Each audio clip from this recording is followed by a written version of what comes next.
Number 4 में देखो अपने क्या बोला जा रहा है, how many grams of silicons are present in 25 gram atoms of silicons. हाँ सर जो आपने अपने ग्रुप का लिंक भेजा था सर, वो प्लीज एक बार फिर से भेज दीजिएगा। यार अभी क्लास कर लेते हैं अपन, बाकी काम बाद में कर लेंगे। हाँ सर सॉरी। चलो तो क्वेश्चन नंबर 4 की अगर अपन बात कर रहे हैं तो 4 में अपने को बोला जाए, अच्छा मैंने तुमको नहीं बताया क्या ग्राम एटम्स जो लिखा है, देखो जो ये ग्राम एटम्स जिसने लिखा है तो ग्राम एटम्स को अपन मोल भी बोल सकते हैं, मोल तो सर। 1 मोल को ही अपन ग्राम एटम बोलते हैं। अगर कोई भी सब्सटेंस है उसको ऐसे ग्राम लगा के लिखा गया है, सर ग्राम मॉलिक्यूल भी। हाँ बता रहा हूँ मैं, ग्राम मॉलिक्यूल अगर अपन लिखेंगे तो उसका मतलब ये होता है 1 मोल, मतलब 1 ग्राम मॉलिक्यूल मतलब 1 मोल, 1 ग्राम एटम मतलब 1 मोल ऑफ एटम्स, मतलब सिंपली ये 1 ग्राम मॉलिक्यूल मतलब 1 मोल ऑफ मॉलिक्यूल्स। 1 ग्राम कुछ भी लिख सकते हो तुम यहाँ पे वर्ड इलेक्ट्रॉन्स, 1 ग्राम इलेक्ट्रॉन्स अगर लिख दिया जाए मतलब 1 मोल है किसका, इलेक्ट्रॉन्स का। मतलब मोल को अपन एक इस तरीके से रिप्रेजेंट करते हैं, सिंपली बोले अपन कि 1 मोल इक्वल टू अपने पास 1 ग्राम और पार्टिकल, जो भी पार्टिकल की अपन बात करें उसका नाम। तो ग्राम एटम्स, ग्राम मॉलिक्यूल, ग्राम इलेक्ट्रॉन्स, ग्राम न्यूट्रॉन्स, ग्राम जो भी तुम लगाना चाहो, जिस भी पार्टिकल की तुम बात कर रहे हो वो। तो ग्राम एटम, ग्राम मॉलिक्यूल अगर एक साथ लिखा हुआ है तो इसका मतलब क्या है 1 मोल है, ना कि 1 ग्राम ऑफ एटम। तो जैसे यहाँ पे ये 1 ग्राम एटम्स लिखा है, इसका मतलब ये नहीं कि एटम्स का मेरे पास 1 ग्राम है, इसका मतलब ये कि मेरे पास 1 मोल है।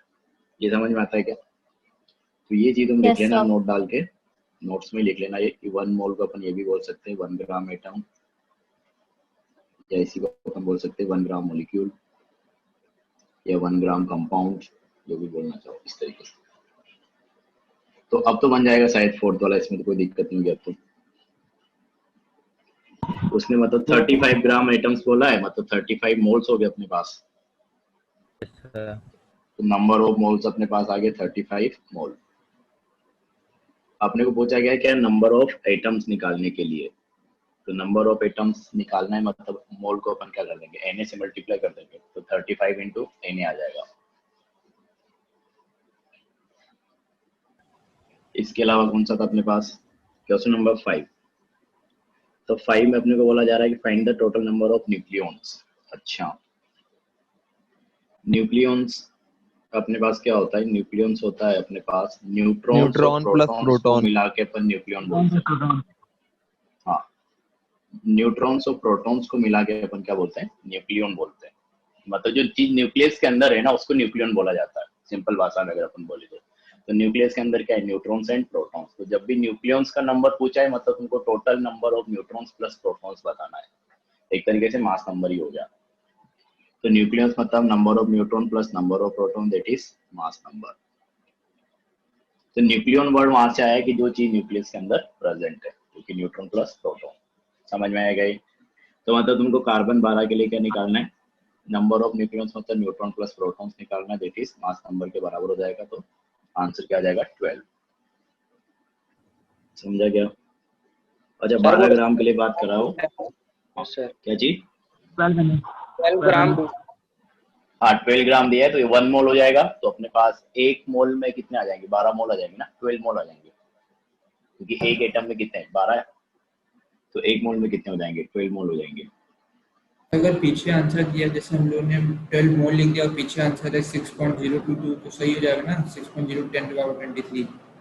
हाँ मोल कोई तो नंबर है, वो क्या उससे फर्क थोड़ी पड़ेगा। जैसे गलत तो नहीं होगा ना एग्जाम में? नहीं बिल्कुल नहीं। देखो ऐसा तुम कर सकते हो, मतलब गलत कुछ नहीं है, बस ये ध्यान रखो थोड़ा सा कि अगर तुमको बोला गया कि फाइंड द मोल, तो अगर तुमको मोल फाइंड करने को बोला गया फाइंड मोल, तो सिंपली तुमको मोल निकाल देना कि इतने मोल अपने पास आ रहे हैं।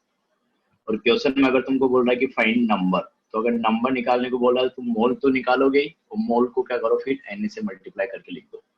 जैसे कहीं पे 2 मोल आया तो उसको 2 Na लिख दो, क्योंकि नंबर मतलब तुमको Na से भी मल्टीप्लाई करके दिखाना है अगर नंबर्स पूछता है तो। हाँ सर अच्छा मोल 2 आया सर, तो मुझे क्या मतलब 6.023 इंटू 10⁻23 से पूरा मल्टीप्लाई करें, केवल Na लिख के छोड़ दें? नंबर ऑफ एटम्स मॉलिक्यूल पूछा गया है तो मल्टीप्लाई कर दो। ऐसे अपने को तो ऑब्जेक्टिव एग्जाम देना है, तो एग्जाम में जो मतलब नीट और मेंस का एग्जाम दोगे तो उसमें तुमको पता चल जाएगा कि अपने को आंसर कैसे देना है। लेकिन स्कूल का एग्जाम अगर तुमको बोला गया कि फाइंड द नंबर ऑफ कोई भी पार्टिकल है, तो 2 मोल अगर आ रहा तो उसको 2Na लिखो, ज्यादा सही हो रहेगा। 2 मल्टीप्लाई मोल मतलब लिखना गलत नहीं है क्या? हम मोस्टली अवोगाड्रो नंबर से मल्टीप्लाई करें कि ना करें ये पूछ रहे हैं। क्या कर दो ना, लिखते हैं कि तो Na तो अवोगाड्रो नंबर है। हाँ सर, तो मतलब पूरा डिजिट अगर तुम मल्टीप्लाई नहीं करके सिर्फ Na लिख दे रहे हो तो वो गलत नहीं है, लेकिन अगर तुम सिर्फ 2, उसने बोला है कि find the number of particles, और तुम सिर्फ 2 मोल लिख के आ गए, तो अगर एग्जामिनर स्कूल में तुम्हारा आधा नंबर काट लेता है कि तुमने 2 मोल को 2 into Na नहीं लिखा, तो वहां पे तुम उसको ये फोर्स नहीं कर सकते कि नंबर देना है। अगर तुमने 2Na लिखा है, 2 into 6.022 10 power 23 नहीं लिखा है, तो दोनों एक ही चीज है, उससे कोई फर्क नहीं पड़ेगा। ओके सर, समझ में आया क्या? हाँ यस सर। चलो, तो ये अपने पास क्या हो गया, 5th हो गया। इसके अलावा अपने पास क्या है, क्वेश्चन नंबर 6 और फिर 8, 6 8 देन 9। तो 6 की अगर अपन बात करें तो find the number of neutrons in total mass of neutrons in 7 milligram of carbon 14। Okay, तो नंबर ऑफ न्यूट्रॉन्स और टोटल मास निकालना अपने को किसका, न्यूट्रॉन्स का, और अपने को गिवन है क्या, 7 मिलीग्राम ऑफ कार्बन 14। तो कार्बन 14 के आइसोटोप की अपन बात करें तो इसका मोलर मास अपने पास क्या होगा, एक तरीके से 14 ग्राम पर मोल हो जाएगा। अगर अपन मास गिवन है तो इससे पहले तो मोल ही निकालेंगे, तो मोल निकाले तो अपने पास क्या हो जाएगा, गिवन मास ग्राम में लेना होता है तो 4 into 10⁻³ gram divided by molar mass, ये कितना होगा अपने पास 14। तो मोल कितने आ जाएंगे, 5 into 10⁻⁴ मोल। तो moles of carbon isotope, mole C14 isotope या एटम तो भी लिखो, ठीक है। तो इतने अपने पास किसके आ गए, C14 के आगे मोल। अब अपने को पहले ऑप्शन में पूछा गया है क्या, कि अपने को कैलकुलेट करना है नंबर ऑफ न्यूट्रॉन्स। तो नंबर ऑफ न्यूट्रॉन्स अगर कैलकुलेट करना है इतने मोल में, तो अपन क्या करेंगे, पहले एक के लिए बात करेंगे, फिर उसके बाद जितना मोल गिवन है उससे अपन मल्टीप्लाई कर देंगे। तो अगर मैं बात करूं 1 एटम ऑफ C4, तो C4 के एक एटम की अगर अपन बात करें तो एटॉमिक नंबर अभी इसका क्या रहेगा, 6 ही रहेगा। तो नंबर ऑफ न्यूट्रॉन्स अपने पास कितना आ जाएगा, 14 - 6, मतलब कितना हो गया 8। तो एक एटम में अपने पास कितने न्यूट्रॉन है, 8 है। अपने से पूछा कितने के लिए गया है, 5 into 10⁻⁴ के लिए।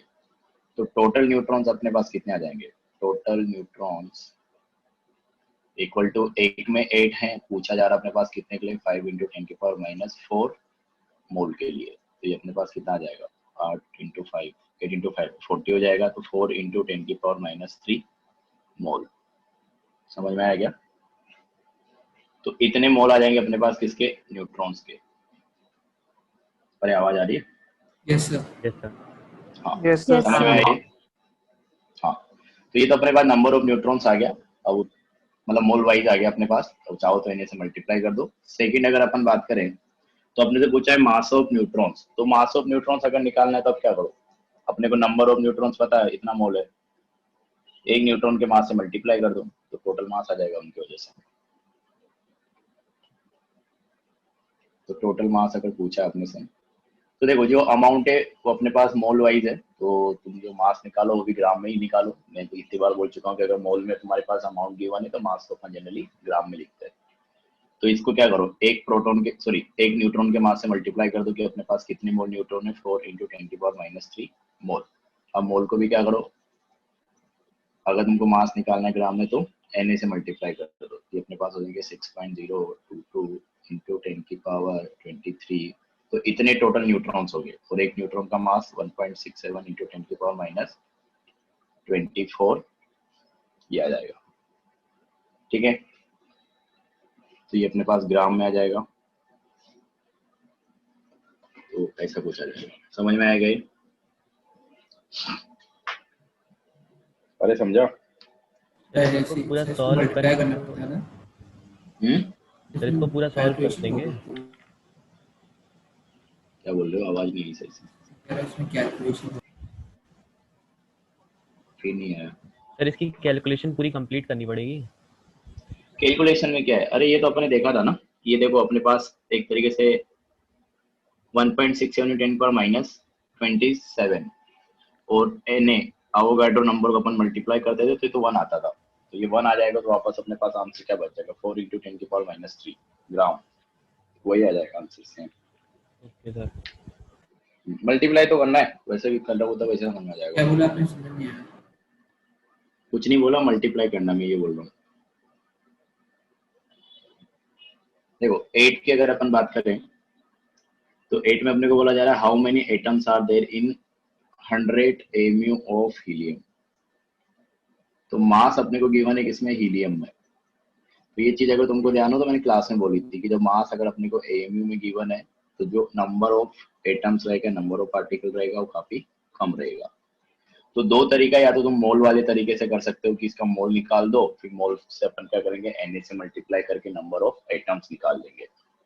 दूसरा तरीका ये कि मेरे को पता है कि 1 हीलियम एटम की अगर मैं बात करूं, 1 He एटम, तो 1 हीलियम एटम का जो मास होता है कितना, 4 mu। अपने को टोटल मास गिवन है कितना, 100 mu। तो नंबर ऑफ एटम्स अगर अपने को निकालना तो नंबर ऑफ एटम्स कितने आ जाएंगे, टोटल मास को क्या करो, एक एटम के मास से डिवाइड कर दो, तो 100 / 4, मतलब अपने पास कितने आ जाएंगे, 25 एटम्स। 9 में अपने को क्या बोला जा रहा है, कहाँ गया, density of the liquid mercury is this, how many moles of the mercury are there in the 1 litre of the metal. ठीक है, तो आसान है, डेंसिटी इक्वल टू अपन क्या लिखते हैं, मास बाय वॉल्यूम। ठीक है, तो यहाँ पे अपने को डेंसिटी गिवन है कितना, 13.6 ग्राम पर सेंटीमीटर क्यूब। अब अपने को वॉल्यूम गिवन है मरकरी का कितना, 1 लीटर।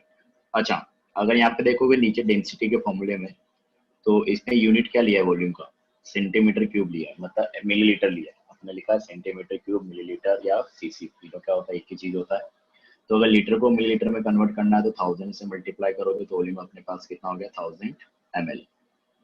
तो यहाँ से मैं क्या कर सकता हूँ, मेरे को डेंसिटी पता है 13.6, वॉल्यूम पता है मेरे को 1000 ml, तो मैं इसका यूज करके मास निकाल सकता हूँ, क्योंकि मेरे को मोल तो निकालना ही पड़ेगा। अच्छा, उसने मोल ही तो पूछा है, तो मोल निकालना है तो अपन यहाँ से क्या निकाल सकते हैं, मास निकाल सकते हैं। देखो यहाँ पे ध्यान रखना, पीवी इक्वल टू एनआरटी अपन नहीं लगा सकते, भले वॉल्यूम यहाँ पे गिवन है, क्योंकि PV equal to NRT gas equation है, और मरकरी जो होता है अपने पास वो लिक्विड है, गैस नहीं है वो। मैं पहले बोला था कि सॉलिड और लिक्विड के लिए अपने पास पीवी इक्वल टू एनआरटी नहीं लगता है, वो सिर्फ गैस के लिए लगता है। तो जब भी सॉलिड और लिक्विड का अगर तुमको वॉल्यूम गिवन है ना, तो वहाँ पे वो डेंसिटी की देगा, डेंसिटी से तुमको मास निकालना है, फिर मास वाला तुमको फॉर्मूला अप्लाई करना होगा कि number of moles equal to given mass upon molar mass. तो जैसा यहाँ पे कर रहा है वही प्रोसेस तुमको हमेशा फॉलो करना पड़ेगा सॉलिड और लिक्विड के केस में।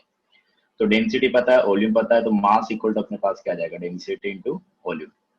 डेंसिटी अपने पास 13.6, वॉल्यूम हो गया अपने पास 1000। यहाँ से जो मास आएगा ग्राम में आएगा, जो कि आ जाएगा अपने पास 13600 ग्राम।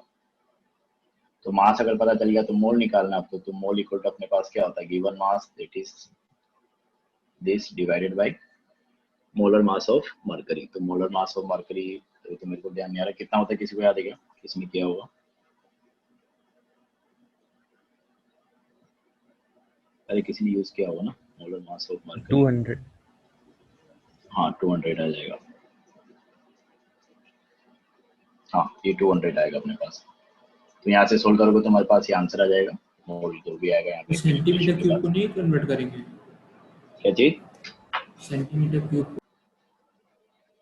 सेंटीमीटर क्यूब को मतलब मिलीलीटर ही होता है वो। ग्राम सेंटीमीटर क्यूब, उसको क्यों कन्वर्ट करेंगे अपन ने, अरे ये तो देखो ना फॉर्मूले में, देखो फॉर्मूला अपने पास क्या है, मास अपॉन वॉल्यूम। तो अपने को मास चाहिए था ना, तो डेंसिटी इंटू वॉल्यूम कर दिया। तो डेंसिटी का यूनिट अपने पास क्या था, ग्राम पर सेंटीमीटर क्यूब। वॉल्यूम अपन ने किस में कन्वर्ट कर दिया, एमएल। एमएल मतलब क्या होगा, सेंटीमीटर क्यूब।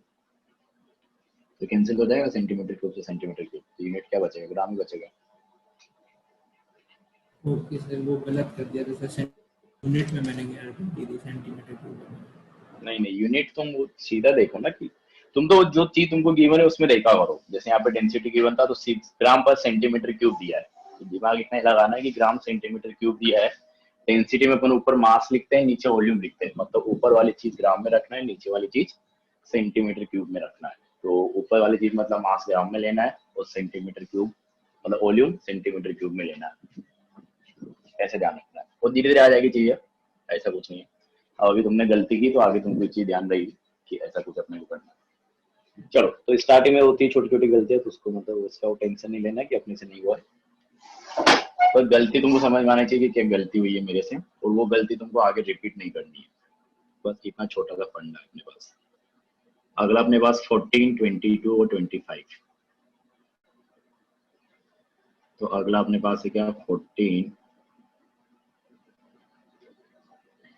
तो 14, 22 एंड 25। तो 14 में अपने को क्या बोला जा रहा है, अ सैंपल ऑफ इथेन। तो इथेन की अपने पास बात हो रही है। अच्छा, तुमने ऑर्गेनिक को पढ़ लिया ना, इथेन का फॉर्मूला बताओ, जल्दी बताओ। C2H6। C2H6, हाँ C2H6। उसमें बोल रहा है कि अपने पास a sample of ethane is the same mass has 10 million molecules of methane। तो 10 मिलियन मतलब क्या होगा, 10 इंटू 10 की पावर 6 ना, सही लिखा ना, मिलियन मतलब 10 की पावर 6, हाँ ये होता है। molecules of methane that is CH4। तो अपने पास ये बोल रहा है कि अपने पास इथेन का कोई सैंपल है, उसका मास उतना ही है जितना मास अपने पास क्या होता है, 10 इंटू 10 की पावर 6 मॉलिक्यूल्स ऑफ मीथेन का होता है। ठीक है, अब अपने को पूछ रहा है कि how many molecules C2H6 that is ethane does the sample contents. तो इस सैंपल में अपने पास इथेन के कितने रहेंगे मॉलिक्यूल्स। तो अपने को वही करना पड़ेगा, देखो क्या, पहले तो दोनों के मास निकाल के दोनों को इक्वल करना पड़ेगा। तो अगर मैं मान लूं कि मेरे पास क्या है, इसका तो मेरे को नंबर ऑफ पार्टिकल्स पता है, तो मैं यहाँ से मोल निकाल सकता हूँ कि moles equal to given particle divided by Na। तो गिवन पार्टिकल अपने पास कितना है, 10 इंटू 10 की पावर 6 डिवाइडेड बाय Na। इतने मोल अपने पास आ गए किसके, मीथेन के, CH4 के। अपने को मास इक्वल करना है, तो इसका मास पे अपन निकाल सकते हैं कि वेट की अगर मैं बात करूं, गिवन वेट, तो गिवन वेट अपन क्या लेंगे, W। तो गिवन वेट इक्वल टू अपने पास क्या होता है, मोल इंटू मोलर मास। तो मोल अपने पास कितना आ रहा है, 10 इंटू 10 की power 6 into Na multiply by molar mass. तो मोलर मास अपने पास का कितना हो जाएगा, 16। तो इतना अपने पास क्या आ गया, इसका वेट आ गया। तो ये यही तो बोल रहा है अपने पास कि जितना वेट मीथेन का है उतना ही वेट किसका भी होगा, इथेन का भी होगा। मतलब सेम वेट अपने पास किसका है, इथेन का भी है। तो 10 इंटू 10 की power 6 divided by Na into 16 ग्राम, इतना वेट अपने पास किसके लिए, इथेन के लिए है। तो इतने वेट में अपन इथेन के मोल निकाल लेते हैं, फिर मोल से अपन क्या निकाल देंगे, नंबर ऑफ पार्टिकल्स निकाल देंगे, वही तो अपने से पूछा है। तो अगर मैं यहाँ से मोल निकालने जाऊंगा इथेन के लिए, तो इथेन का मास अपॉन मोलर मास, तो मास तो अपने पास सेम ही था, तो 10 इंटू 10 की power 6 divided by Na into 16 divided by इसका मोलर मास। तो मोलर मास अगर इस पूरे को डिवाइड करोगे तो नीचे आ जाएगा, तो 16 मतलब इसी के नीचे आ जाएगा। तो C2H4 है, तो अपने पास हो जाएगा 24 plus 6 that is 30। Molar mass of ethane हो गया। तो ये अपने पास किसके मोल आ गए, इथेन के मोल आ गए। आपने से क्या पूछा है, नंबर ऑफ पार्टिकल्स। तो नंबर ऑफ पार्टिकल्स अपन कैसे निकालेंगे, 10 इंटू 10 की power 6 divided by Na into 16 upon 13। मोल को अगर पार्टिकल्स की फॉर्म में लिखना है तो Na से वापस क्या कर दो, मल्टीप्लाई कर दो। तो इसको सिंप्लीफाई करोगे तुम्हारे पास क्या आ जाएगा, आंसर आ जाएगा। समझ में आ गई,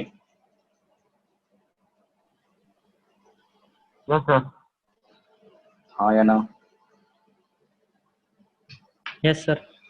चलो, तो वही अपन ने मास को इक्वल करना था दोनों जगह। तो मीथेन के लिए अपने को नंबर ऑफ पार्टिकल्स गिवन थे, तो उन नंबर ऑफ पार्टिकल से अपन ने मोल निकाले इथेन के, मोल से अपन ने इथेन का मास निकाला, मतलब वेट निकाला। वही वेट अपने पास जितना मीथेन का आ रहा था उतना इथेन का लेना है, क्योंकि अपने को क्वेश्चन में गिवन है। तो उस वेट से फिर अपन ने इथेन का मोल निकाला, given weight upon molar mass, तो वापस Na से मल्टीप्लाई कर दिया।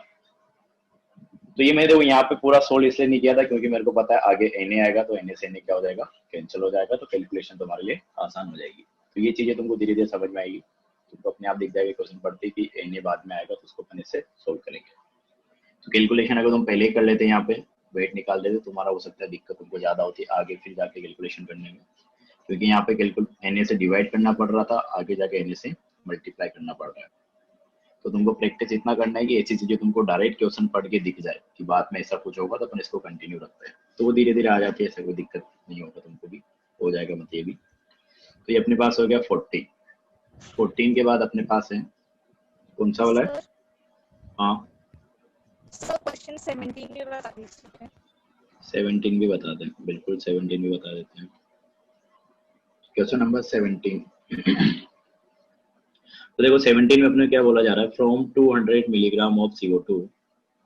तो अपने पास देखो ऐसा कुछ बोल रहा है कि अपने पास एक सैंपल है, इसमें 200 मिलीग्राम है किसका, CO2 गैस का। अब इसमें से अपन ने क्या किया, सैंपल में से कितने मॉलिक्यूल्स निकाल दिए, -10⁻21 मॉलिक्यूल्स आर रिमूव, कितने मॉलिक्यूल अपन ने रिमूव कर दिए। अब उन्होंने पूछा गया कि यहाँ पे कितना CO2 के मोल बचेंगे, तो ये रिमूव करने के बाद अगर देखेंगे तो यहाँ पे कितने मोल CO2 के बचेंगे अपने को फाइंड करना है। तो देखो एक तो हमारे पास तरीका ये हो सकता है कि सारी चीजें कैलकुलेशन क्या करो, मोल में करो, कि इस मास के करस्पॉन्डिंग मोल निकालो कि स्टार्टिंग में अपने पास कितने मोल थे, जो ये अपन ने नंबर ऑफ पार्टिकल्स निकाले हैं इसके करस्पॉन्डिंग मोल निकाल लो कि कितने मोल अपन ने निकाल लिए, और माइनस करोगे तो अपने पास बचे हुए मोल आ जाएंगे। तो मैं करके दिखाता हूँ, देखो कि अपने पास स्टार्टिंग में देखे तो अपने पास कितना था, 200 मिलीग्राम था CO2 का, तो मोल कितने आ जाएंगे, गिवन मास 200 ग्राम में लेना है तो into 10⁻³ divided by molar mass 44, तो इतने मोल थे अपने पास किसके, CO2 के। इसमें से अपन ने क्या कर दिया, जो भी इसके करस्पॉन्डिंग पार्टिकल रहे होंगे वहां से अपन ने इतने निकाल दिए। तो अगर मैं इन पार्टिकल्स के करस्पॉन्डिंग भी मोल निकाल लूं कि मोल इक्वल टू अपने पास number of particles divided by Na, तो एक तरीके से मैं बोल सकता हूँ कि मेरे पास इतने मोल थे, उतने मोल में से अपन ने इतने बाहर निकाल दिए, तो बचेंगे कितने, ये तो अपने से पूछा है यहाँ पे। तो n left, number of moles left equal to अपने पास क्या आ जाएगा, 200 into 10⁻³ divided by 44 minus 10⁻21 divided by Na, कितने मोल बच जाएंगे। समझ में आया क्या ये? Yes sir. तो ये करना था बस। तो ये 17 हो गया अपने पास। अगला क्या था 22। तो देखो 22 में कुछ नहीं करना है, PV इक्वल टू NRT तुमको लगाना है, बस यूनिट का ध्यान रखना है वहां पे। तो 22 की अगर मैं बात करूं तो 22 में अपन देखो PV इक्वल टू NRT जो लिखते हैं, तो PV इक्वल टू NRT, इसमें हमने क्या बोला गया है, find the expression of universal gas constant R। तो R का एक्सप्रेशन अपने को लिखना है, तो R इक्वल टू अपन क्या लिखेंगे, PV अपॉन RT, ठीक। सर NT इन सॉरी हाँ NT ठीक है, PV अपॉन NT, ठीक है। और ये भी बोला अपने को कि इन SI unit SI system in terms of the given properties of the oxygen gas, मतलब ऑक्सीजन गैस के लिए अपने को बात करना और SI सिस्टम में अपने को बात करना है, SI यूनिट सिस्टम में। देखो अभी तुमको थोड़ा सा पता होना चाहिए कि SI यूनिट सिस्टम में अपन प्रेशर को कैसे लेंगे, वॉल्यूम को कैसे लेंगे, उन सब के बारे में। तो अगर मैं बात करूं कि SI यूनिट सिस्टम में अपन जो प्रेशर है इसको अपन लिखेंगे किसमें, पास्कल, वॉल्यूम को लिखेंगे किसमें, मीटर क्यूब, मोल को लिखेंगे अपन किसमें, मोल, टेम्परेचर को अपन लिखेंगे किसमें, केल्विन में। तो इन सब यूनिट में तुमको लेके आना है जो भी तुमको गिवन है, जैसे इसमें प्रेशर गिवन है स्मॉल p और यूनिट दिया क्या, किलो पास्कल, तो वो स्मॉल p इंटू 1000 अपने पास क्या हो जाएगा, प्रेशर हो जाएगा पास्कल में। वॉल्यूम गिवन है तुमको मिलीलीटर, तो मिलीलीटर को पहले लीटर में कन्वर्ट करो, फिर मीटर क्यूब में कन्वर्ट करो, मतलब 10⁻⁻6 से तुमको मल्टीप्लाई कर देना तो मीटर क्यूब में कन्वर्ट हो जाएगा। मोल तुमको ऑक्सीजन का मास गिवन है तो मोलर मास से डिवाइड कर दो। टेम्परेचर तुमको डिग्री सेंटीग्रेड में गिवन है तो उसको 273 से ऐड कर दो। देखो मैं करके दिखाता हूँ। तो अपने को इन सब यूनिट्स में लिखना है, तभी अपने पास क्या आएगा, SI यूनिट सिस्टम में R की वैल्यू आएगी गिवन सैंपल के लिए। तो प्रेशर जो अपने को गिवन था, प्रेशर की अगर मैं बात करूँ तो प्रेशर अपने को गिवन है P किलो पास्कल, तो इसको पास्कल में कन्वर्ट करोगे तो P इंटू 10⁻³ पास्कल, तो अपने को पास्कल में चाहिए। वॉल्यूम की अगर मैं बात करूं तो वॉल्यूम अपने को गिवन है VmL, तो V इंटू 10⁻⁻6 मीटर क्यूब हो जाएगा। ये समझ में आया 10⁻⁻6 से कैसे मल्टीप्लाई किया। क्योंकि ml को लीटर में कन्वर्ट करना है तो 1000 से डिवाइड करना पड़ेगा, और फिर लीटर को अगर मीटर क्यूब में कन्वर्ट करोगे तो फर्दर 1000 से डिवाइड करना पड़ेगा। तो 2 बार 1000 से डिवाइड कर दिया, मतलब 10 की पावर 6 से डिवाइड कर दिया, 10 की पावर -6 से मल्टीप्लाई कर दिया। तो ये अपने पास वॉल्यूम हो गया। मोल की अगर अपन बात करें तो मोल अपने पास क्या होता है, given mass in gram divided by molar mass, that is 32.42। तो मोल अपने पास इतने आ जाएंगे W/32। नेक्स्ट अपने पास बच गया टेम्परेचर। तो टेम्परेचर अपन क्या लिखेंगे, केल्विन में ही लिखते हैं हमेशा। तो T डिग्री सेंटीग्रेड गिवन है तो T + 273 केल्विन। तो इन सबको रख के सोल्व करना है। क्वेश्चन नंबर 25 की अगर अपन बात करें तो इसमें अपने को बोला जा रहा है कि oxygen is present in the 1 litre flask. तो 1 लीटर फ्लास्क मतलब वॉल्यूम क्या हो गया, 1 लीटर। प्रेशर अपने को गिवन है क्या, 7.6 × 10 की पावर -10 mmHg, ठीक है। और टेम्परेचर की अगर अपन बात करें तो टेम्परेचर अपने को गिवन है 0 डिग्री सेंटीग्रेड मतलब 273 kelvin. Calculate the number of molecules of oxygen. तो नंबर ऑफ मॉलिक्यूल्स निकालना है, मतलब मोल निकालना है। तो मोल इक्वल टू अपन क्या लिखेंगे, PV/RT। तो V पता है, T पता है, R पता है, PV अपने को पता है, लेकिन यूनिट इसका अपने को mm/Hg नहीं चाहिए, ATM यूनिट चाहिए। तो इसको ATM अगर तुमको कन्वर्ट करना है तो अपने को पता है कि 1 ATM इक्वल टू अपने पास कितना होता है, 760 mmHg।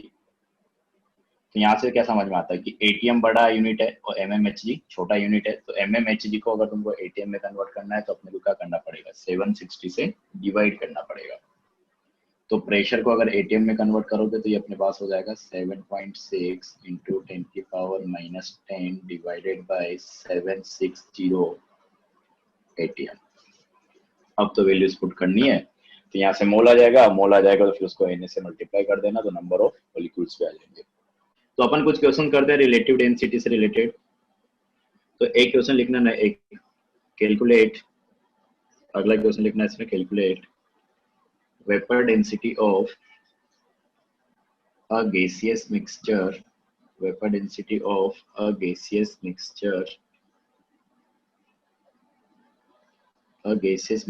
of 2 mole N2O4 and 3 mole NO2। तो अपन एक गैसेस मिक्सचर बनाया जिसमें 2 मोल अपने पास किसके, N2O4 के, और 3 मोल अपने पास किसके हैं, NO2 के। अपने को क्या निकालना है, मिक्सचर का वेपर डेंसिटी निकालना है। तो तुमको ध्यान हो तो अपने फॉर्मूला में लिखाया था। अच्छा, अपने पहले कॉमन फॉर्मूला निकाला था कि वेपर डेंसिटी इक्वल टू अपने पास क्या होता है, molar mass divided by 2। Finally formula अपने पास ही आता है। तो जब अपन मिक्सचर की बात करेंगे, vapour density of mixture upon define करेंगे।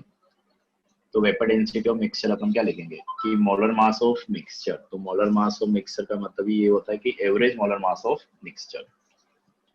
तो मोलर मास ऑफ मिक्सचर या फिर average molar mass of mixture divided by 2। तो तुमको सिंपली जो अपने पास ये 2 गैस है, इन दोनों का एवरेज मोलर मास निकालना है और डिवाइडेड बाय 2 कर दोगे तो अपने पास क्या बन जाएगा, वेपर डेंसिटी ऑफ मिक्सचर। तो करके दिखाओ कितना आंसर आ रहा है। तो इसको चाहो तो ऐसे भी लिख सकते हो, molar mass of mixture divided by 2। निकालो कितना आएगा जल्दी। सर क्वेश्चन दिखा दीजिए। सर क्वेश्चन, अच्छा,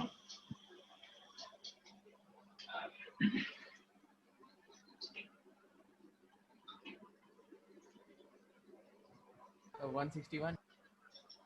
161 ज्यादा नहीं आ गया। अच्छा समझ गया। वेपर डेंसिटी निकालना है। यस सर ये एवरेज मतलब मॉलिक्यूलर मास है या फिर एवरेज मोलर मास है?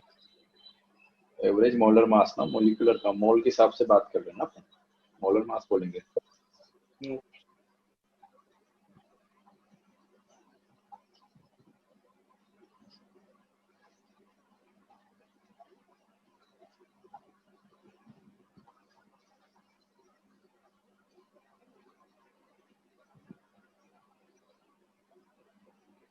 थर्टी 32.2 32.2 2.2 आ 64.4 divided by 2 32.2 sir. 32 yes sir, एकदम सही आंसर है, 32.2 आ रहा है। 32.2 आएगा। ठीक है, यस सर 32.2। हाँ, तो अपने पास वही सिंपल सा है कि अपने पास मिक्सचर है। मैं एक बार पूरा लिख के बता देता हूँ वैसे बन गया होगा। तो इसमें अपने पास 2 गैस है, एक NO2 है। हाँ, तो एक अपने पास क्या है NO2 है और एक अपने पास N2O4 है। NO2 के कितने मोल है अपने पास? 3 मोल। N2O4 के कितने मोल है अपने पास? 4 मोल। अपने को निकालना क्या? एवरेज मोलर मास या मोलर मास ऑफ मिक्सचर। तो मोलर मास ऑफ मिक्सचर या एवरेज मोलर मास दोनों एक ही चीज है, मैं कल से बोलता रहा हूँ। तो अपन क्या करेंगे, मोल इंटू, देखो वो मैंने फॉर्मूला इस तरीके से याद करने को तुमको इसलिए बोला है क्योंकि जब भी तुमको मिक्सर दिया जाएगा तो 99% चांस है कि वो तुमको दोनों गैस के मोल दे देगा और वहां से तुमको फिर क्या निकालना पड़ेगा, एवरेज मोलर मास निकालना पड़ेगा। तो तुमको इसलिए मैंने इसे याद करने को बोला था कि इसे याद रखो, mole into molar mass divided by total मोल। तो मोल अपने पास इसके कितने हो गए 3 और इसका मोलर मास निकालोगे तो कितना आएगा अपने पास 46 प्लस इसके अपने पास मोल कितने हो गए 2 इंटू मोलर मास अपने पास कितना आएगा 92 divided by total mole that is 5।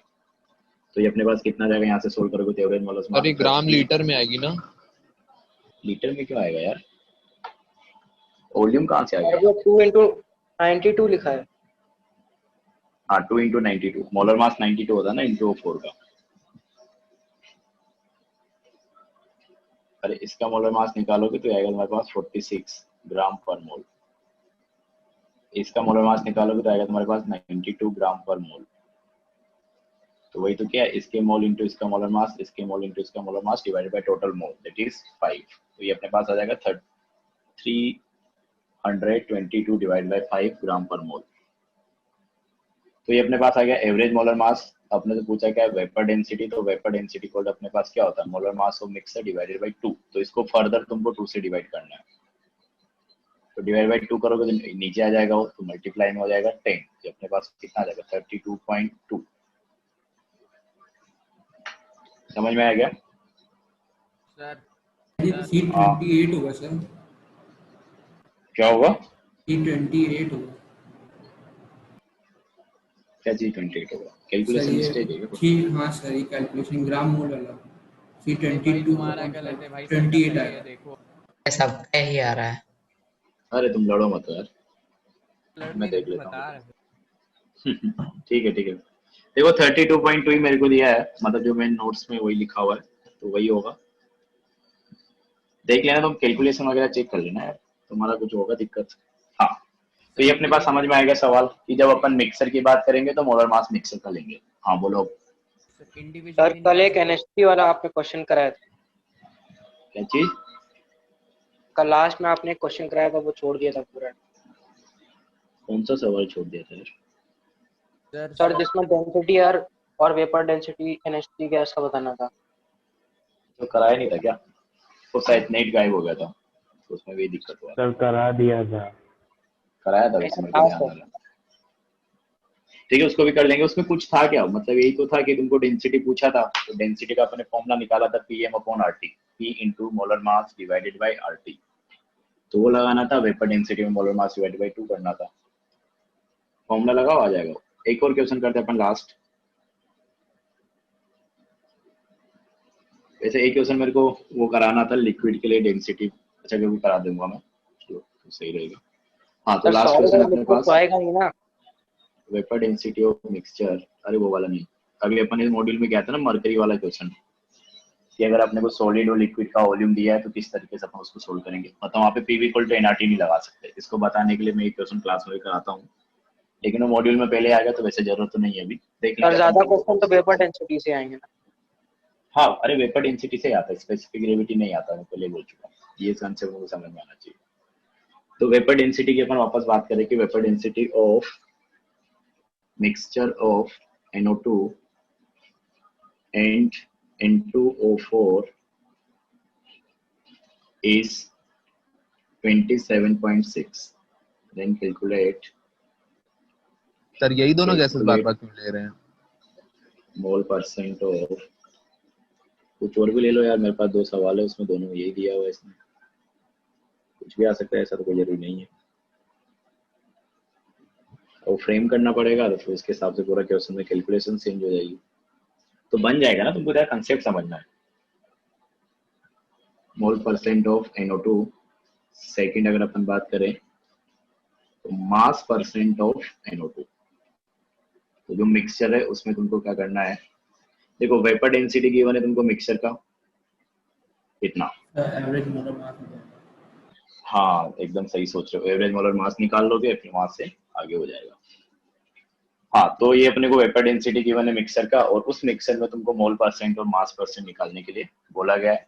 तो सबसे पहला काम तो ये रहेगा कि जो मिक्सचर है उसका एवरेज निकाल लो पहले, तो मतलब पूरा क्वेश्चन तुमको उल्टा अप्रोच करना है। तो इस टाइप के क्वेश्चन भी खूब आते हैं, तो पहला वाला जो क्वेश्चन अपन ने किया था उस टाइप के भी खूब आते हैं, मतलब इससे पहले जो किया था ये सब। तो ये से भी तुमको करना आना चाहिए कि अगर मोल गिवन है तो वहां से अपन किस तरीके से मिक्सचर के लिए वेपर डेंसिटी निकालेंगे। तो अपन ने वही किया कि पहले एवरेज निकाला फिर वहां से वेपर डेंसिटी निकाल दिया। अब अपन उल्टा करेंगे कि वेपर डेंसिटी दिया है तो वहां से एवरेज निकालेंगे, और जो एवरेज मोलर मास आएगा उसको यूज करके अपन क्या करेंगे, कंपोजिशन फाइंड करेंगे। तो देखो कैसे करेंगे इसको। तो इसको करने का तरीका तुम्हारे पास देखो ऐसा कुछ है, तो ये ध्यान भी रखना तुमको आगे कि ऐसा कुछ करेंगे अपन। तो अपने पास दो गैस है, NO2 है एक, और एक है अपने पास N2O4। तो NO2 की अगर अपन बात करें, अच्छा इसको तो अपन बाद में देखते हैं। तो पहली बात अपने को वेपर डेंसिटी गिवन है, तो सबसे पहली चीज तो मेरे को जो दिखना चाहिए वो यही दिखना चाहिए कि वेपर डेंसिटी से मैं क्या कर सकता हूँ, एवरेज मोलर मास निकाल सकता हूँ। तो वेपर डेंसिटी मेरे को गिवन है मिक्सचर का कि vapour density of mixture is 27.6। तो मैं एवरेज मोलर मास निकाल सकता हूँ मिक्सचर का कि average molar mass of mixture equal to क्या आ जाएगा, 2 into vapour density of mixture, ऐसा लिख सकते हैं अपन। तो वेपर डेंसिटी ऑफ मिक्सचर अपने पास कितना है 27.6, तो 2 इंटू 27.6 इतना अपने पास क्या हो जाएगा, मोलर मास हो जाएगा किसका, एवरेज मिक्सर के लिए। तो 55.2 ग्राम पर मोल। तो ये अपने पास मिक्सर के लिए एवरेज हो गया, ठीक है। अच्छा जो अपन एवरेज निकालते तो अपन क्या बोलते कि पर मोल का अपन मास की बात कर रहे हैं, ठीक है। तो पर मोल के मास की अगर अपन बात कर रहे हैं, हाँ बोलो सर, ये आपने एवरेज मोलर मास निकाला? हाँ सर हाँ बोलो सर, एक सेकंड, ठीक है। अरे ये तो देखो मिक्सर का अपने को वेपर डेंसिटी गिवन है, तो मोलर मास भी तो मिक्सर का आएगा ना। मिक्सर का मोलर मास मतलब एवरेज मोलर मास। हाँ तो अपने पास average molar mass of mixture आ गया। अब देखो अपन क्या बोलते कि एवरेज मोलर मास मतलब एक मोल के मास की अपन बात कर रहे हैं। मोलर मास मतलब होता है क्या, एक मोल के मास की बात करते हैं। तो जैसे मैं तुमको पहले बोला था कि अगर कहीं परसेंट में बात हो रही तो टोटल अमाउंट तुम क्या मान लो, 100 मान लो, और उसी के हिसाब से आगे कैलकुलेशंस करो। यहाँ पे अपन क्या बोल रहे हैं कि एवरेज मोलर मास अपने पास मिक्सर का 55.2 है, मतलब अगर मेरे पास मिक्सर में टोटल मोल कितना है 1 है, तो उसका जो मास आएगा कितना आएगा 55.2 आएगा। तो तुम ऐसा एज्यूम कर लो कि मिक्सर में मेरे पास टोटल मोल क्या है 1 मोल है, और उस 1 मोल में से मान लो कि x मोल अपने पास NO2 का है, तो N2O4 का कितना रहेगा 1 माइनस x मोल रहेगा। और अब तुमको वही करना है कि इसका मोलर मास है अपने पास कितना 42, इसका मोलर मास अपने पास कितना, सॉरी इसका मोलर मास अपने पास 46, और इसका अपने पास 92। तो mole into molar mass divided by total मोल करोगे, उसको एवरेज मोलर मास के बराबर करोगे, तो दोनों के मोल तुमको पता चल जाएंगे। तो x पता चल जाएगा, तो वहां से दोनों के मोल तुमको पता चल जाएगा। ये वाला स्टेप तुमको समझ में आएगा मैंने क्या किया यहाँ पे? सर एक बार और बता दीजिए बड़ा सर। यस सर, आ गए। यस सर, एक बार और बता दिए। एक बार फिर से और बता बता देते हैं। बिल्कुल बिल्कुल बता रहे। तो देखो अपने को क्या दिया था कि अपने को पहली बात तो बोला क्या गया, वही बोला गया कि मोल परसेंट निकालना है। तो मोल परसेंट निकालना इसका मतलब क्या है कि मोल अपने को फाइंड करने पड़ेंगे दोनों पे अलग अलग, तभी अपन मोल परसेंट निकाल पाएंगे। क्योंकि अपन तुमको ध्यान हो तो अपने पहले लिखा था मोल परसेंट कैसे निकालते हैं कि जिसकी मोल परसेंट की बात कर रहे हैं उसके मोल divided by total mole in mixture multiply by 100। तो मोल अपने को निकालना पड़ेगा, मतलब मोल वाइज कंपोजिशन मेरे को मिक्सचर की फाइंड करनी पड़ेगी। तो मेरे को वेपर डेंसिटी गिवन है, उसके अलावा तो कुछ नहीं गिवन है। तो जैसे वेपर डेंसिटी गिवन है तुम्हारे माइंड में क्लिक करना चाहिए कि यहाँ से मैं मोलर मास निकाल सकता हूँ। तो मैंने वही किया कि मोलर मास निकाला 2 से मल्टीप्लाई करके, तो मेरे पास मोलर मास आ जा रहा है इतना। अब मैं यहाँ पे ये बोल रहा हूँ, मैं हमेशा ऐसा ही करूंगा क्योंकि ऐसे ही कैलकुलेशन करते हैं, सबसे आसान तरीका यही पड़ेगा कि अपने पास मिक्सर का एवरेज मोलर मास अगर अपने को पता है, किसी भी तरीके से अगर अपन मिक्सर का एवरेज मोलर मास निकाल पा रहे हैं, तो एवरेज मोलर मास का मतलब क्या होता है? मोलर मास का मतलब होता है कि 1 मोल का मास अपने पास इतना है। तो 1 मोल अगर मेरे पास है तो 1 मोल का मास अपने पास यहाँ पे 55.2 है। तो मैं मिक्सर को क्या मान लूं? 1 मोल ही मान लूं टोटल। तो मैंने मिक्सर को मान लिया कि मेरे पास क्या है, 1 मोल है। ऐसी वाला 0.8 आ रही है यहाँ से। हाँ अभी निकालेंगे अपन। तो मैंने मान तो लिया क्या कि फाइन अपने करना पास क्या था है, सर?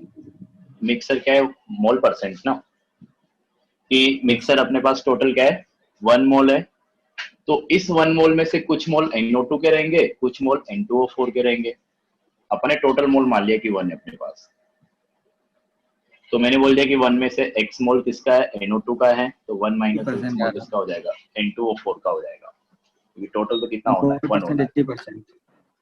ठीक है। अब मैं क्या कर सकता हूँ कि अपने को एक तरीके से x के टर्म्स में NO2 के मोल आ गए, मोलर मास अपने पास इतना है, N2O4 के मोल आ गए, मोलर मास अपने पास इतना है। तो मेरे को एवरेज ही तो निकालना था, क्योंकि एवरेज मेरे को पता था, तो वहां से मैं यूज करके x निकाल सकता हूँ। तो एवरेज मोलर मास अपने पास क्या हो जाएगा, NO2 के लिए अगर मैं बात करूं तो NO2 के mole that is x into उसका molar mass that is 46 plus N2O4 के mole that is 1 minus x into molar mass 92 divided by total mole जो कि अपने पास कितना है, 1 है।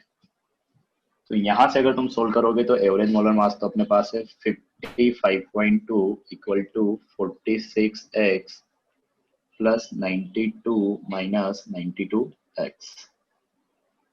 यहाँ से सोल्व करोगे तो x आ जाएगा, कितना आ रहा है, 0.8। 0.8 आ रहा है x। तो x अपने पास आ रहा है कितना, 0.8, एकदम सही आंसर आ रहा है। 80% तो x मोल अपने पास परसेंट आ आ गया। जाएगा 0.8 मोल।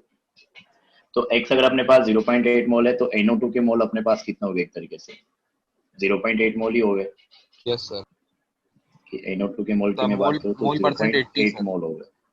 मोल परसेंट 80 और हाँ मोल परसेंट 80। तो N2O4 के कितने हो जाएंगे, 1 माइनस x दैट इज 0.2 मोल। हाँ सर हम लोग इसमें सर ठीक बोलो। है एग्जैक्ट बता सकते हैं कि ये इतना सर इसमें 1 की जगह 100 मान सकते हैं। हाँ 100 मान लो तो फिर 80-20 डायरेक्ट आ जाएगा, उसमें भी कोई दिक्कत नहीं है। सर उनको मानना ही है वो, कुछ ना कुछ तो 100 मान लो या 1 मान लो, लेकिन कॉमनली अपन 1 ही मान के चलते हैं। सर हाँ अगर NO2 को हम लोग 1 माइनस x मानते और N2O4 को x मानते तो भी यही वैल्यू आती ना। क्यों आती, तब x 0.2 हो जाता ना। मतलब मेथड तो सेम ही रहता है, बस x की वैल्यू 0.2 आ जाती। तो करके देखना वो भी। मैं बोल रहा हूँ NO2 के मोल तो 0.8 ही आते। हाँ वो तो, ये तो उल्टा तुमने x मान लिया ना, तो उस हिसाब से बोला। हाँ वही आएगा, सेम आंसर आएगा जो तुम बोलना चाह रहे हो। करके देख लेना, y मान के कर लेना तुम कि N2O4 के लिए y मान लेना, तो दूसरे के लिए 1 माइनस y हो जाएगा। समझ गया। तो ये सबको समझ में आया। इसी तरीके से तुमको क्वेश्चन को अप्रोच करना है जब भी अगर एवरेज मोलर मास पता है और तुमको मिक्सर का कंपोजिशन निकालना है, तो ऐसे ही होगा सवाल। तो एक तरीके से आओ तो मेथड की तरह ध्यान रख सकते हो इसको, किस तरीके से अपने को सोल्व करना है। सर रिलेटिव डेंसिटी और स्पेसिफिक ग्रेविटी के एक क्वेश्चन बता दीजिए। Relative density, paper density relative density तो है यार। सर नहीं, वो सॉलिड लिक्विड की केस में। ठीक है वो भी कर लेंगे। Specific gravity. हाँ तो अपने पास क्या आ गया, दोनों के मोल आ गए। अभी इसको तो कंप्लीट कर लिया अपन। NO2 है अपने पास, N2O4 है। तो NO2 के अपने पास मोल आ गया 0.8 मोल, N2O4 के अपने पास मोल आ गया 0.2 मोल। तो मोल परसेंट अपने को निकालना है NO2 का, तो मोल परसेंट ऑफ NO2, तो ये अपने पास क्या हो जाएगा, NO2 के mole that is 0.8 divided by total mole that is 1 multiply by 100। तो वैसे दिख रहा होगा कि इसका परसेंट कितना आएगा, 80, और इसका कितना आएगा 20, तो ये 80% हो जाएगा। दूसरा आपने से क्या पूछा है, मास परसेंट पूछा है। तो अगर अपने को मास परसेंट निकालना है किसका, NO2 का ही निकालना है, तो मास परसेंट ऑफ NO2, तो फॉर्मूला अपन क्या लिखेंगे यहाँ पे, 66.67%। बिल्कुल सही है। तो NO2 का अगर मास परसेंट पूछा तो अपन क्या लिखेंगे, weight of NO2 divided by total weight of mixture. ठीक है, तो वेट ऑफ NO2 निकालना पड़ेगा तुमको कि मोल अपने पास के कितने 0.8 और इसका मोलर मास कितना होता है 46। तो अपने पास तो कितना वेट आ गया 36.8 किसका NO2 का, तो भी आएगा ये। इसी तरीके से इंटू 4 की बात करोगे तो इसका कितना हो जाएगा वेट 0.2 इंटू 92 ग्राम। तो ये दोनों का समेशन तो अपने पास क्या हो जाएगा टोटल वेट ऑफ मिक्सचर। तो this divided by total weight multiply by 100। तो अपने पास NO2 का वेट है 0.8 इंटू 46। अच्छा एक और चीज अगर तुम सोचो कि मिक्सर का अगर मैंने टोटल मोल ही ले रखा है कितना 1 और एवरेज मोलर मास कितना है मिक्सर का अपने पास 55.2, तो टोटल वेट भी तो 55.2 ही आएगा यार। क्या बोला आप? इंटू 100। मैं ये बोल रहा हूँ कि अगर ये टोटल वेट अपने को सोचना है तो अपन ऐसे भी तो सोच सकते हैं कि मिक्सर का अपने कितना मोल एज्यूम किया है 1 मोल एज्यूम किया है हाँ। और मिक्सर का एवरेज मोलर मास मेरे को पता है कितना 55.2। तो वो इसी को तो बता रहा है कि 1 मोल का मास कितना होता है मिक्सर के लिए 55.2। सर ये नहीं सोचा था। हाँ तो ये समझ में आया ना, ऐसा भी बोल सकते हैं अपन। आगे हाँ बोलो सर। सर एवरेज मास हाँ। का मतलब बता दीजिए एक बार, एवरेज मास का मतलब क्या होता है? अच्छा अगर मान लो कि क्लास में तुम्हारे पास 10 स्टूडेंट है तो मैं अगर बोलूं कि या इस क्लास के जो एवरेज मार्क्स आते हैं वो 75 मार्क्स आते हैं या 75 मार्क्स आते हैं, तो उसका मतलब क्या हुआ सबके तो कोई 75 90 नहीं है लाता ना, होगा, कोई 60 लाता होगा, सब मिला के सर एवरेज आता होगा उसका। एवरेज लिया है तो एवरेज वैसे ही एवरेज निकाला जा रहा है यहाँ पे मार्क्स का कि किसी का मार्क्स में कंट्रीब्यूशन कम है, किसी का मार्क्स में कंट्रीब्यूशन ज्यादा है, किसी का मार्क्स में कंट्रीब्यूशन कम है। तो वही तो अपन करें total mass divided by total मोल। वहां पे भी क्या करोगे सबके number divided by total students के नंबर, मतलब नंबर ऑफ स्टूडेंट्स। 10th में पढ़ते हैं ना यार एवरेज, वैसे ही कुछ है ये भी। नहीं सर निकालना तो आता है सर कि मतलब उसका मतलब क्या होता है वो नहीं पता था। अभी मतलब समझ में आया? यस या सर भी नहीं आया? आ गया। मतलब हाँ चलो तो ये हो गया अपने पास। तो ये था अपने पास, इतना पढ़ाना था मेरे को ITC में। अब जैसे किसी का एक क्वेश्चन आया कि अपन क्या करते हैं एक स्पेसिफिक ग्रेविटी को लेके भी सवाल कर लेते हैं, तो एक Yes, वैसा sir. भी कर लेते हैं। चलो तो देखो वही क्वेश्चन है अपने पास जो अपन ने मॉड्यूल में किया था, कैलकुलेट नंबर ऑफ। अच्छा क्लास कब तक है? 5:30 तक ही ना? Yes sir. यस सर, चलो तो 10 टाइम मिनट है। उतना ही बचा। ठीक है तो अपन अगली क्लास से फिर मोल कंसेप्ट स्टार्ट करेंगे। आगे अच्छा पुराना खुल गया क्या? एक मिनट ये ना, हाँ calculate number of moles present in 400 ml of CH3OH liquid। ठीक है तो अपने पास क्या है इथेनॉल है, सॉरी मिथेनॉल है, मीथेन है यहाँ पे, मिथेनॉल है जो कि लिक्विड है। तो इसका अपने को कितना गिवन है 400 ml गिवन है। तो यहाँ पे अपने को नंबर ऑफ मोल्स निकालने की 400 ml में कितने मोल्स रहेंगे। तो ये अपन जो सीट में सवाल डिस्कस कर रहे थे वैसा ही है कि अगर अपने को लिक्विड के लिए वॉल्यूम गिवन है तो वहाँ पे अपन PV = NRT नहीं लगा सकते क्योंकि वो आइडियल गैस इक्वेशन से आता है। मतलब वो आइडियल गैस इक्वेशन है, गैस के लिए एप्लीकेबल है। वॉल्यूम अपॉन मोलर वॉल्यूम अगर कर सकते हैं क्या sir? Volume upon molar volume, तो वही तुम्हें बोल रहा हूँ कि मोलर वॉल्यूम जो अपन निकाल रहे थे 22. अच्छा वो कर सकते हो तुम, लेकिन मोलर वॉल्यूम पे तुमको लिक्विड की निकालनी पड़ेगी तो वो तुमको देगा नहीं कोई, क्योंकि अपन हर लिक्विड के लिए जो मोलर वॉल्यूम रहेगी वो अलग अलग रहेगी। सर वो कैसे निकालते हैं? सर वो कैसे निकालें? वो हर लिक्विड के लिए अलग अलग आएगी, वही तो बोल रहा हूँ मैं यार। यही फॉर्मूला यूज करना पड़ेगा तुमको डेंसिटी वाला, तो कॉमनली अपन उस फॉर्मूले को यूज नहीं करते कि अच्छा मैं इसको पहले सवाल कर लेते हैं उसको बता दूंगा। अगर STP पे करना है तो अच्छा 8 STP लिख दे, सही डाउट है, मतलब ऐसा करेगा नहीं वो क्योंकि अपन ऐसा गैस के लिए डिफाइन करते हैं। अगर वो लिख दे कि 8 STP तब भी अपन 22.4 से डिवाइड नहीं कर सकते इसको। वो तो ये टोटल होता है नहीं, अगर यही सवाल है उसमें बोल दे कि CH3OH लिक्विड है और STP पे अपन बात कर रहे हैं तब भी अपन ये 22.4 से डिवाइड करके मोल नहीं निकाल सकते। कोई बता सकता है क्यों?